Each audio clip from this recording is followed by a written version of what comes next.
أعوذ بالله من الشيطان الرجيم. بسم الله الرحمن الرحيم. الحمد لله رب العالمين. اللهم صل على نور الأنوار وسر الأسرار وترياق الأبيار ومفتاح باب اليسار سيدنا محمد المختار وآله الأطهار وأصحابه الأخيار عدد نعم الله وإفضاله لا حول ولا قوة إلا بالله. أما بعد، وقد قال الله تعالى بسم الله الرحمن الرحيم أن اشكر لي ولوالديك. وقال أيضا يا أيها الذين آمنوا كتب عليكم الصيام كما كتب على الذين من قبلكم لعلكم تتقون. وقال نبينا محمد صلى الله عليه وآله وسلم من صام رمضان إيمانا واحتسابا غفر له ما تقدم من ذنبه. رب اشرح لي صدري ويسر لي أمري واحلل عقدة من لساني يفقهوا قولي. اللهم ارزقنا فهم النبيين آمين وحفظ المرسلين وإلهام الملائكة المقربين. اللهم اكرمنا بأمر الفهم وافتح علينا بمعرفة العلم وحسن أخلاقنا بالحلم وسهل لنا أبواب فضلك وانشر علينا من خزائن رحمتك يا أرحم الراحمين. Hadirin wal hadirat rahimakumullah. Sebelumnya saya meminta maaf. Emang apa?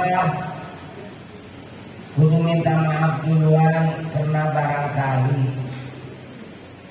saya ini telah suul adab,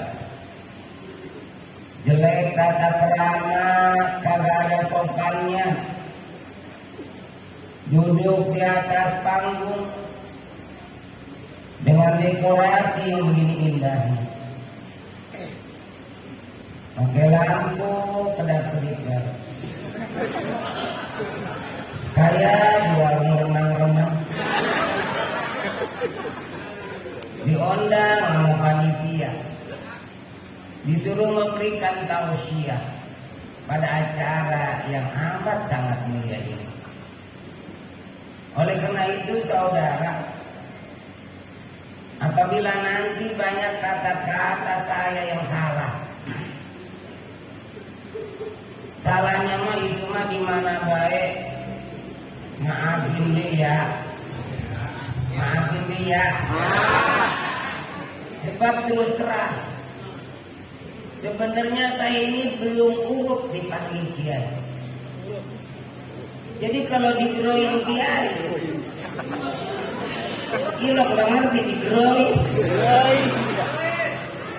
Kalau digeroin kiai teh perasaan hati kuat sing serblak, sing sereset, merinding. Sebab kenapa? Nih, kiai itu dimustahdarin wiqoyah. Kalau kata baca saya, waqoyah wiqoyah tanpa wakil wajah kalau kiai itu orang yang telah bisa menjaga dirinya. Matanya bisa dijaga, kupingnya bisa dijaga, lidahnya bisa dijaga, hatinya bisa dijaga. Uswatun hasanah, contoh buat umat, itu kiai. Saya belum urut dipanggil kiai. Kadang-kadang panitia emang yang terlalu berlebihan. Beberapa tahun yang lalu saya pernah diundang di daerah Bekasi Kota dekat Sumarekon.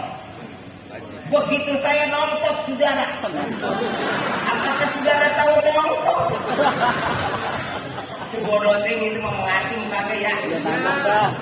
Nah, begitu saya nongol bukan nama gue. Saya langsung disambut sama para panitia. Alangkah ngejubelnya panitia. Itu panitia kok ngegeriak. Saya digulung-gulung sama panitia. Sampai jalan susah, sedang sampai keliak. Untung kagak ngejoplok. Saya digulung-gulung panitia percis kayak ikan cecer yang ngegulungin tai. Belum buruk dipanggil kiai, juga belum layak dipanggil ustaz. Apakah saudara-saudara tahu layak? Layak itu adalah nama suku di Kalimantan. Layak.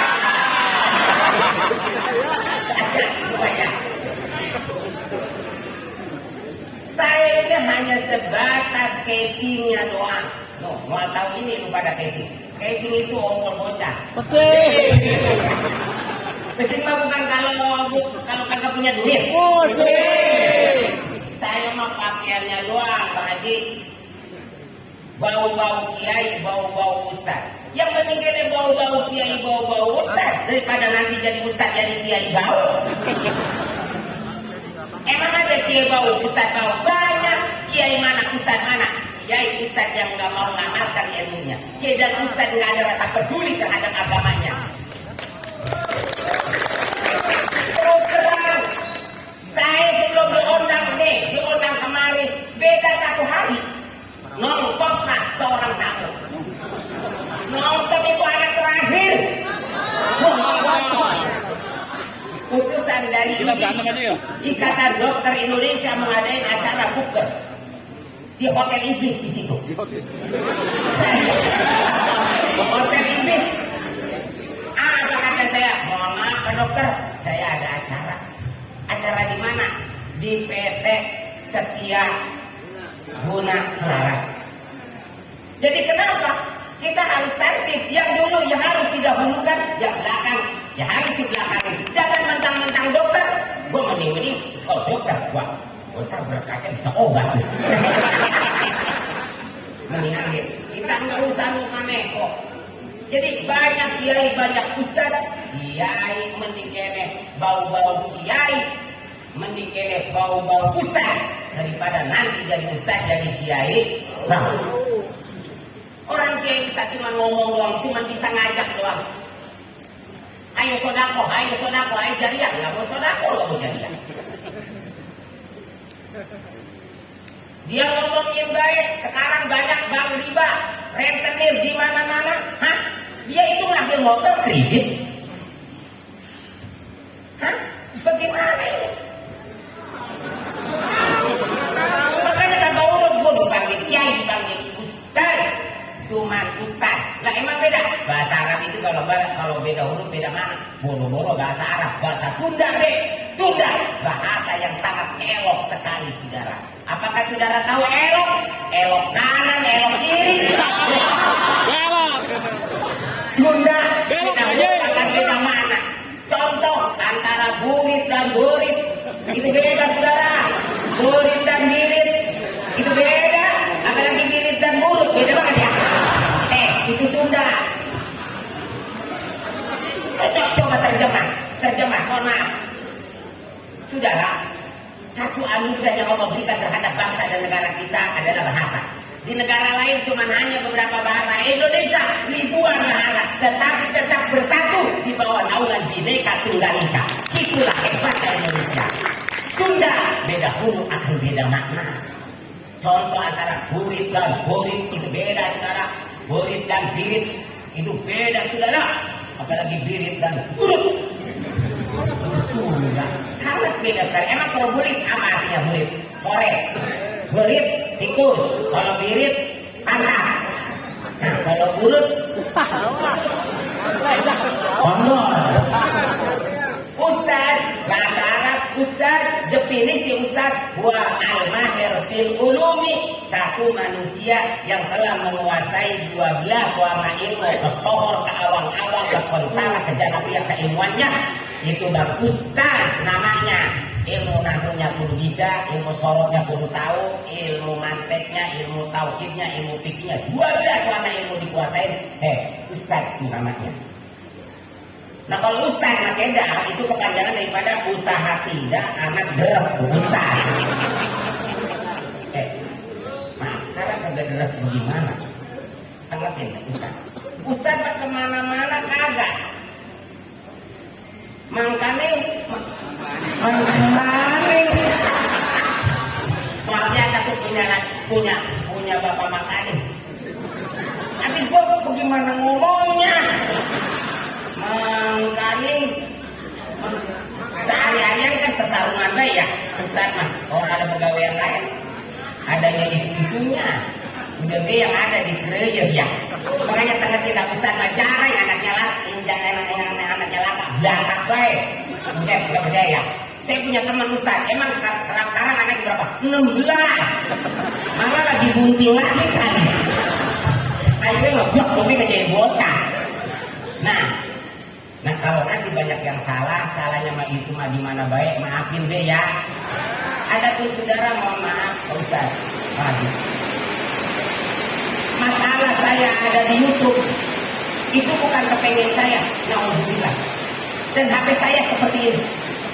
Dari dulu belum pernah ganti. Nih, seperti ini. Itu dia lagi mesen nih, kalau HP belum kena keluar. Yang ada kamar mandinya. Ada pun di YouTube itu manusia. Saya takut kalau di YouTube-YouTubein. Saya takut sama guru-guru. Saya takut sama teman-teman. Takut yang dicari popularitas. Apa? Kata Rasulullah, man ta'allama ilman li arba'in. Orang yang belajar mengaji tujuannya hanya 4 perkara, dakhalan naro, maka orang tersebut akan masuk neraka. Di antaranya waliyu arifahihi wujuhan nas, untuk memalingkan pandangan manusia. Pengen kesohor, pengen tenar, pengen dikenal kemana-mana melalui YouTube, melalui apa-apa. Nah itu saya naudzubillah min dzalik. Yang di YouTube sekali lagi bukan ide saya, itu adalah panitia tetap. Apa saya mah seperti ini, sebab saya takut kalau direkam. Takutnya entah salah, ngejelekin nama guru, ngejelekin nama pesantren. Nah sekali lagi kalau nanti banyak yang salahnya mah itu di mana baik, maafin deh ya. Yang sangat saya hormatin Bapak Haji Riono, yang sangat saya hormatin Bapak Wiono, sangat saya hormatin Bapak Haji Muhammad Nurdin, sangat saya hormatin Bapak Muhammad Sholihin, sangat saya hormatin Bapak Jojo Suharjo, sangat saya hormatin. Kapan ceramah nih? Mual ceramah lagi ya. Manajemen MSI, manajemen SDM, dan yang sangat saya hormatin tamu undangan, dan yang sangat saya hormatin adalah karyawan karyawati PT Setia Guna Selaras. Hadirin wal hadirat rahimakumullah. Di dalam kesempatan ini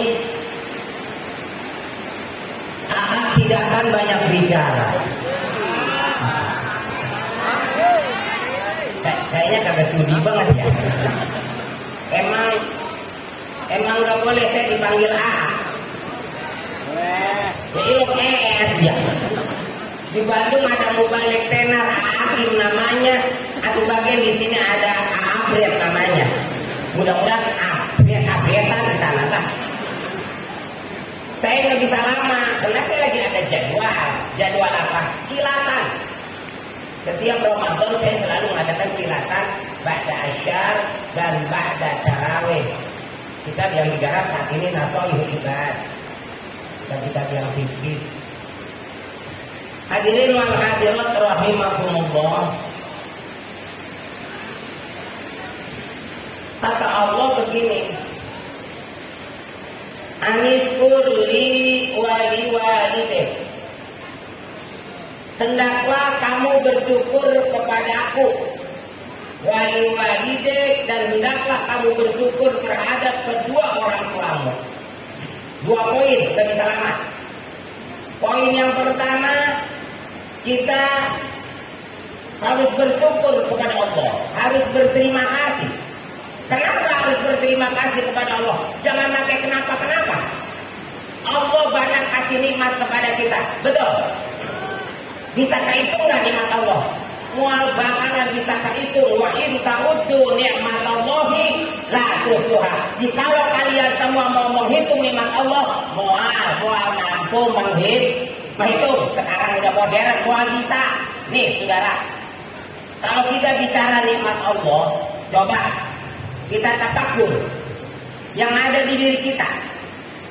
Nih, kita dikasih mata oleh Allah 2. Nikmat mata apa? Di saat melek, kita akan melihat segala ciptaan Allah. Kita akan melihat segala kebesaran Allah. No langit, no gunung, no laut. Dari mata. Di atas mata kita dikasih alis. Ini alis apa? Bulu. Fungsinya di mana kalau hujan kita jalan nggak pakai payung, mau langsung merujuk ke mata. Nih. Ini bulu. Oke, sekarang kita bicara bulu. Mohon maaf ya. Di diri manusia ini banyak bulu, betul. Tapi bulu alis beda sama bulu-bulu yang lain. Nggak percaya, coba. Bulu yang lain dikenok, besoknya manjangin. Tumbuh panjangin.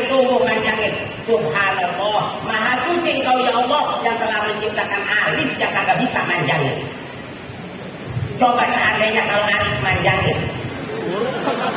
ya ada 2 meter ya. Bagaimana kita jalan? Tuh, kita nggak usah jauh-jauh tafakur. Terus kita dikasih hidung sama Allah. Nah, ada yang mancung, ada yang pesek ya.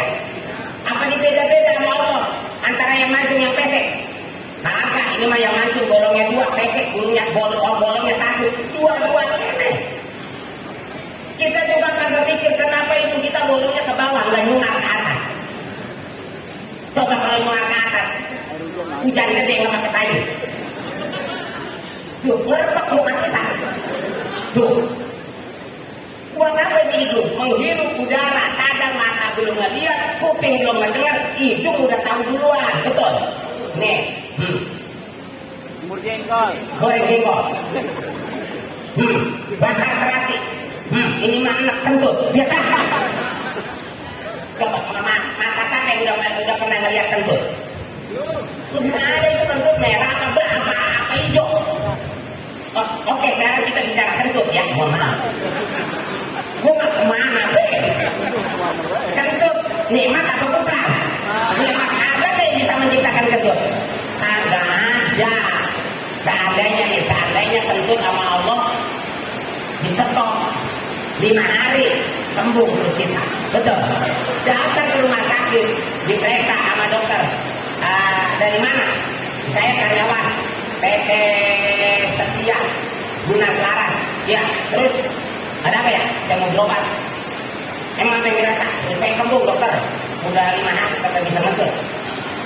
Oh jadi kemarin mau ngentut? Iya.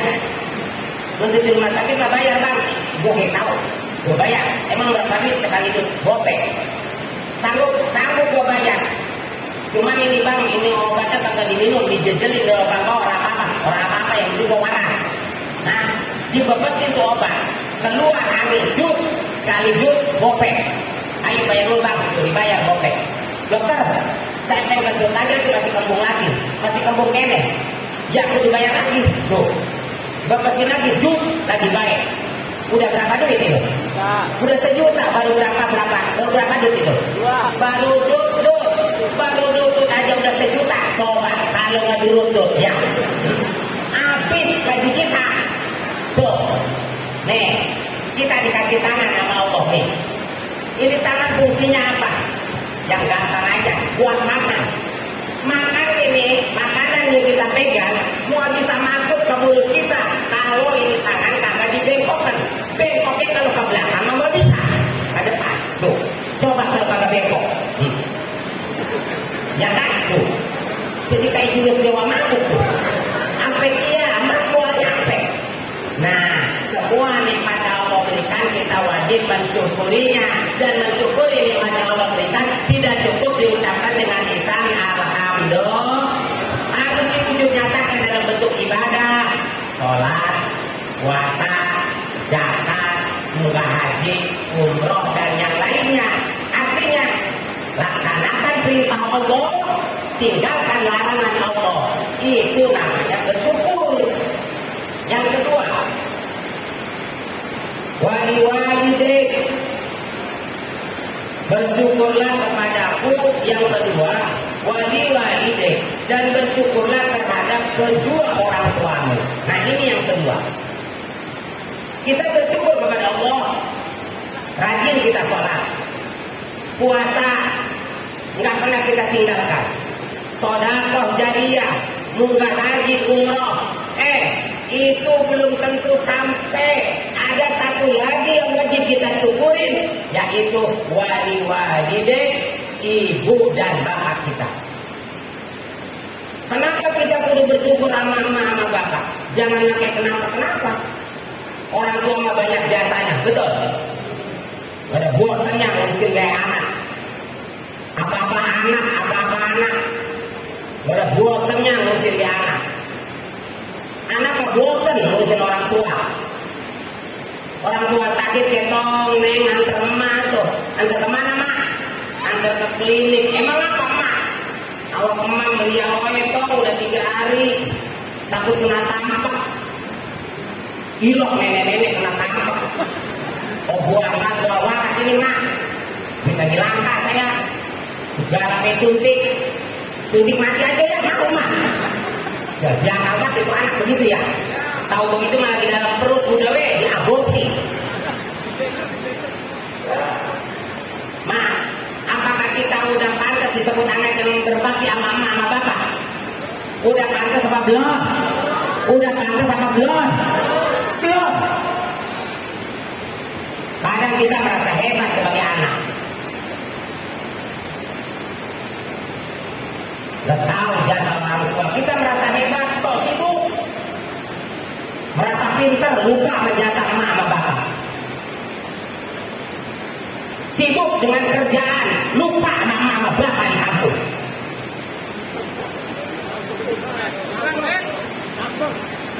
Dengerin, mau bisa jadi karyawan kalau bukan jasa emak sama bapak.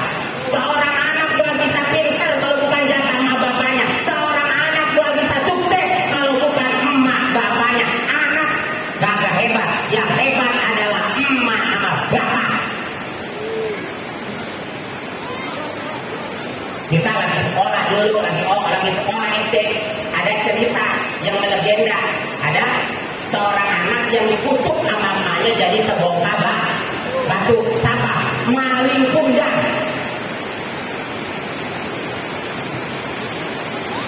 Orang tua. Ada seorang sahabat dulu, namanya Alqamah. Alqamah ini seorang sahabat, saudara. Beliau rajin ibadah, ikut selalu berperang dengan baginda Rasul. Beliau adalah sahabat yang kaya raya juga dermawan.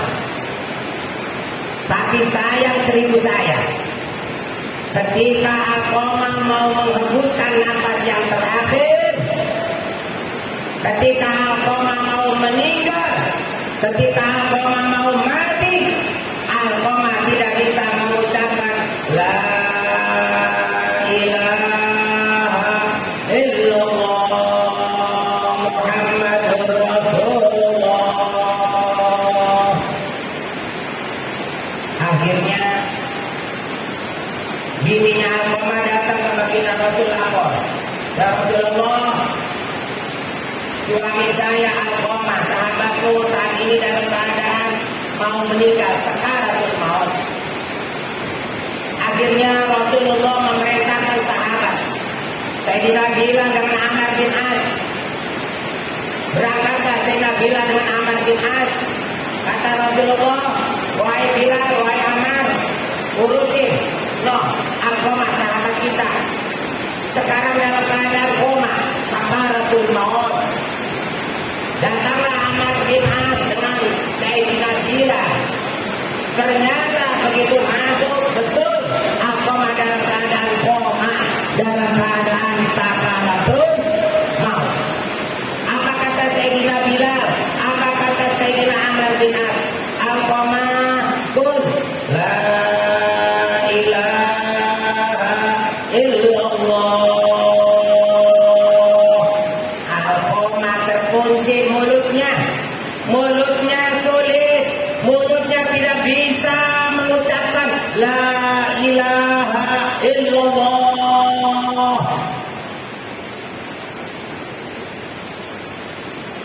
Ada apa ini?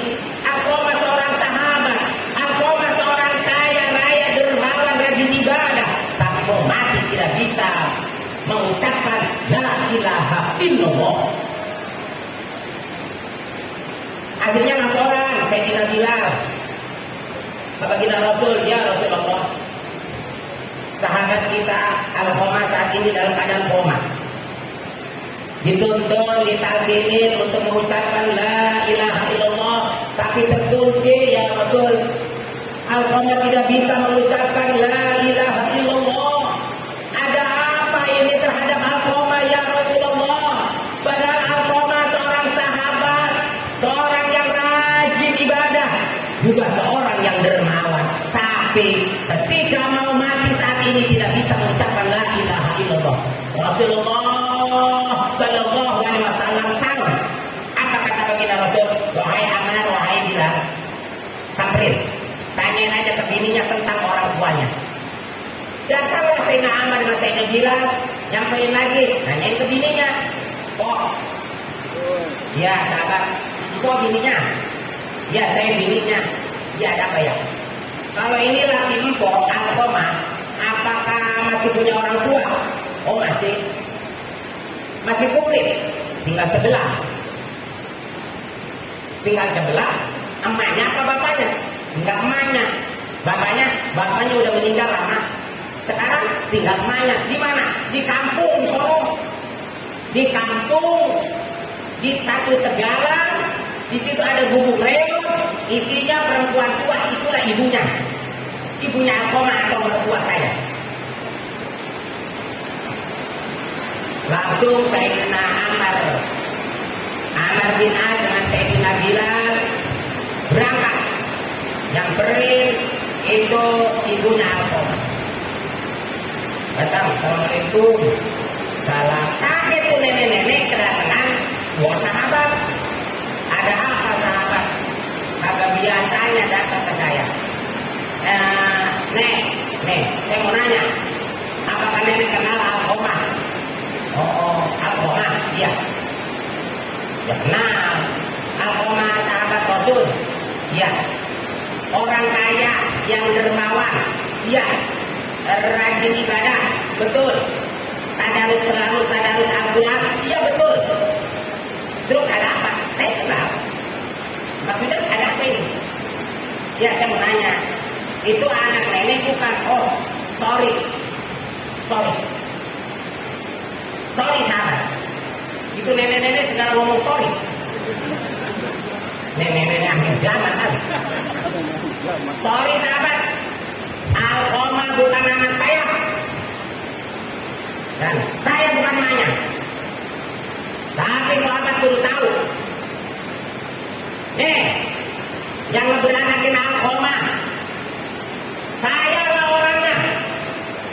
Yang netein Alkoma, sayalah orangnya. Yang ngegedein Alkoma, sayalah orangnya. Gak ada perempuan lain di dunia ini yang mengandung, menyusui, membesarkan, melahirkan dan membesarkannya kecuali sayalah orangnya. Itu anak nenek bilang, "Mak, dia bukan anak saya." Ya udah kalau memang begitu, mengagas baik sama saya. Kalau berkata aku kagak ngaku nek, udah ngaku. Nah, saya bilang, gitu, bilang gitu. Akhirnya sahabat Amr bin As Sayyidina Bilal datang ke Rasulullah. Bagaimana sahabat? Itu ibunya Alqamah udah disamperin, udah. Saya samperin ya Rasul. Terus gimana? Kewok banget sama saya. Saya ngomelin. Ngomelin bagaimana? Dia kenal Alqamah. Alqamah adalah sahabatku, umumnya begitu ya Rasul. Sahabatku orang kaya, raya, dermawan, rajin ibadah. Tapi sorry, dia bukan anak saya dan saya bukan emaknya. Ngomongnya begitu ya Rasul. Berarti sewok banget tuh nenek-nenek. Sewok sama saya. Marah banget, iya marah. Udah, kalau memang begitu. Sahabat, sekarang datengin lagi tuh nenek-nenek.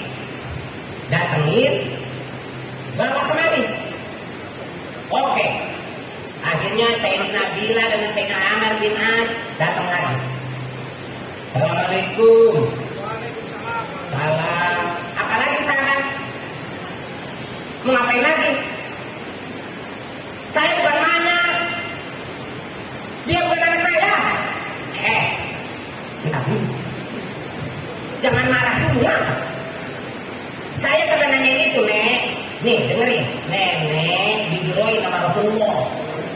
Saya digeroin? Iya. Ayo benar. Bahasa saya bohong. Kayak udah. Akhirnya itu nenek-nenek dipanggil sama Rasulullah mau. Datang sampai ke rumah Rasulullah. Sama Rasulullah dibawa. Nek. Ikut sama saya. Siap ya Rasul. Bangga banget. Orang yang manggilnya Rasulullah. Dibawalah ke rumah anaknya. Yaitu Alqamah. Alqamah lagi mengapa? Mati kagak, hidup kagak. Langsung, Nek, sini Nek. Nih, Alqamah lagi ngebodol. Lagi ngebodol. Ngap. Nek, sini. Ya Rasul. Nek, kenal gak sama ini orang? Oh, kenal ya Rasul. Siapa? Alqamah. Sahabatku ya Rasulullah. Orang yang kaya, raya, dermawan, rajin ibadah. Apakah ini anakmu, Nek? Maaf ya Rasulullah. Dia bukan anak saya. Dan saya bukan emaknya ya Rasulullah. Tapi ya Rasul, engkau mesti tahu. Tidak ada perempuan di dunia ini yang mengandung dia, melahirkan, menyusui dan membesarkannya. Hanya sayalah perempuan satu-satunya di walau dunia ini. Tapi maaf, dia bukan anak saya dan saya bukan emaknya. Wah. Kata sahabat bilang, mulai. Sewok lagi. Nah, apa kata Rasulullah mendengar jawaban ibunya? Sahabat, siap ya Rasul. Cariin kayu bakar sekarang. Biar banyak. Siap. Kumpulin di sini ya. Dia yang Rasul siap. Itu sahabat pada nyariin kayu bakar. Itu ditumpulkan kayu bakar. Cari kayu bakar biar banyak. Kita bakar hidup-hidup Alqamah sebagai penebus dosanya kepada ibunya. Sebab kenapa? Ibunya tidak mau memaafkan kesalahannya. Daripada nanti di akhirat disiksa, mending di dunia kita siksa. Kita bakar hidup-hidup Alqamah. Tapi kasih sayang orang tua sepanjang masa. Kasih sayang ibu sepanjang masa. Betul. Bagaikan lautan tanpa tepian, itulah kasih sayang seorang ibu. Ketika Alqamah, sahabat-sahabat udah nyariin kayu bakar, udah dikumpul kayu bakar sebanyak-banyaknya, Alqamah mau dibakar hidup-hidup. Apa kata ibunya? Stop ya Rasulullah. Ya Rasul, stop ya Rasul. Jangan kau bakar buah hatiku ya Rasulullah. Aku maafkan kesalahannya ya Rasulullah. Nah, maafin nak kesalahan itu nak. Begitu dimaafin, Alkomah barulah lancar bisa membaca La ilaha illallah Muhammadur Rasulullah. Terus mati. Nah, masih husnul khotimah. Matilah Alkomah. Setelah mati diapain tuh kalau orang udah mati? Mati. Kalau orang udah mati diapain? Udah pada pernah mati belum nih? Berarti belum pengalaman dia. Kalau orang udah mati pertama kan dibandingin, dibungkus, diselatin, dibungkus. Nah, beres penguburan nih Pak Haji, beres. Itu Rasulullah pengen tahu kenapa Maja begitu marah sama anaknya. Dipanggil lagi, Nek, sini Nek, ya Rasulullah. Nek, saya pengen tahu kesalahan anak apa sih, kesalahan Alkomah sama nenek? Nenek kayaknya marah banget sama anak. Apa yang membuat nenek tersinggung? Apa yang membuat nenek marah? Apa jawabnya? Ya Rasulullah, Alkomah anak saya ya Allah. Ya Rasulullah, Alkomah anak saya, dia punya istri cantik ya Rasul. Istrinya cantik, orang kaya. Terus, jadi dia lebih sayang sama bininya ya Rasul. Dia lebih cinta sama bininya. Dia lebih nurut sama bininya ketimbang kepada saya sebagai mantu.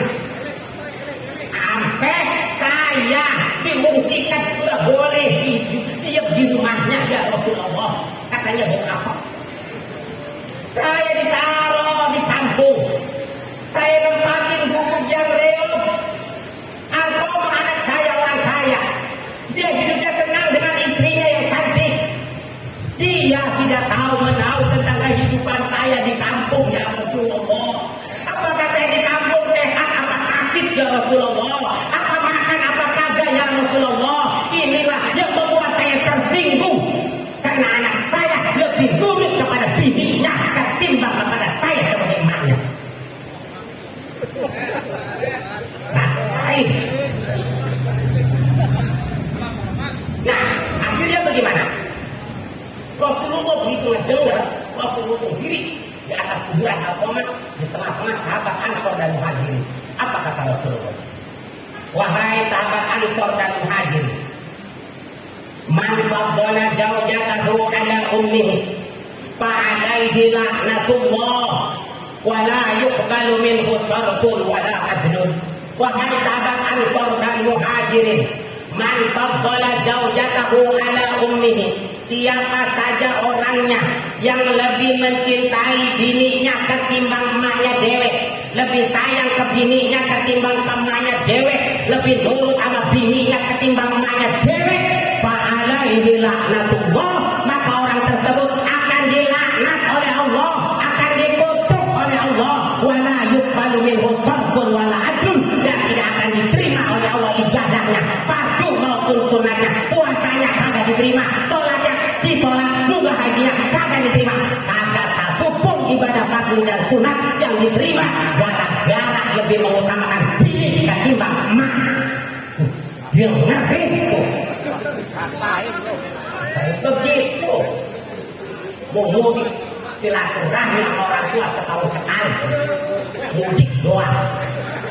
Orang mah telepon dulu sebulan sekali ngirimin, mudik setahun sekali, nasi paling orang tua 200.000 dikasih beras sekarung, gue tahu rugi orang tua lu.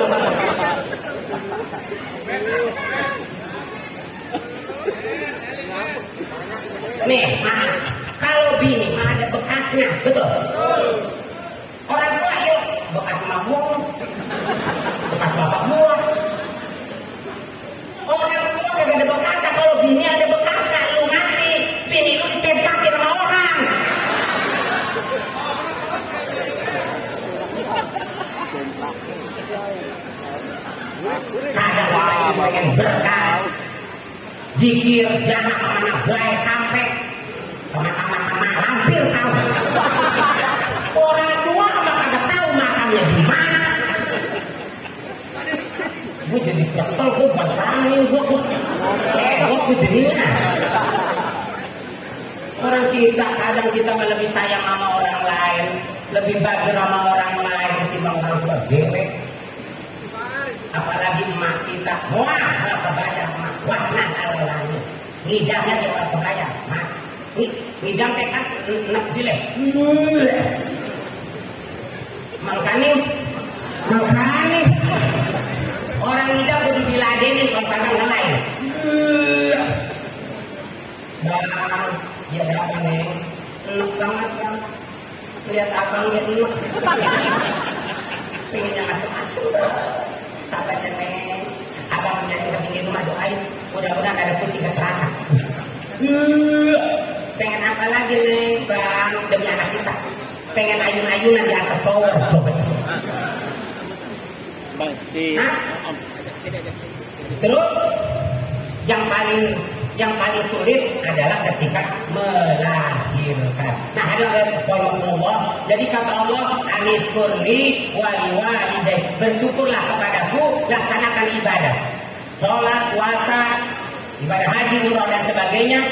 Tapi waliwalidai itu kagak ada artinya waliwalidai kalau kita tidak bersyukur kepada ibu dan bapak, kalau kita tidak hormat sama bapak, kalau kita tidak mau mendoakan emak bapak, doain emak bapak, Rabbi firli waliwalidayya warhamhuma kama rabbayani shaghira. Alhamdulillah, karena saya masih ada acara di Kilatan, ini sajalah yang bisa sampaikan. Dan yang manfaatnya semuanya maafin, panitia maafin. Saya mau bisa ikut buka puasa di sini karena ada Kilatan. Mudah-mudahan ada manfaatnya, kurang dan lebihnya mohon dimaafin. Baik Pak, mudik orang tua awal. Mudik. Seandainya mati di jalan dapat pahala sakit, betul. Sebab mau jalan mama sama bapak, bapak gue udah mati, samperin kuburannya.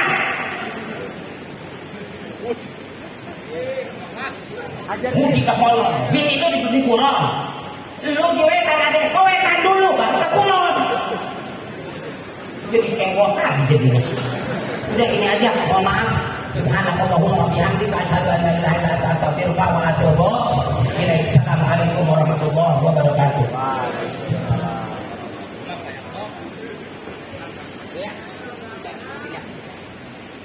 Maafin ya.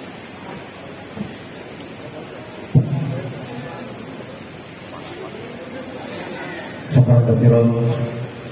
Demikian tadi tausiah yang luar biasa yang kami sampaikan oleh Al-Mukarram Bapak Kiai Haji Muhyiddin Al-Hafidh. Rasa begitu tambahan atas bagi kita, seolah-olah itu adalah SP3 bagi kita semua. Beruntunglah bagi orang yang masih punya orang tua. Untuk itu di hari raya datang dan datangilah. Dan bagi orang yang tidak ada, datangilah untuk, karena wahdan al-wahdin, susah di antara susah orang tua kita mengandung. Untuk itu kami berpesan kepada pribadi dan kepada sahabat-sahabat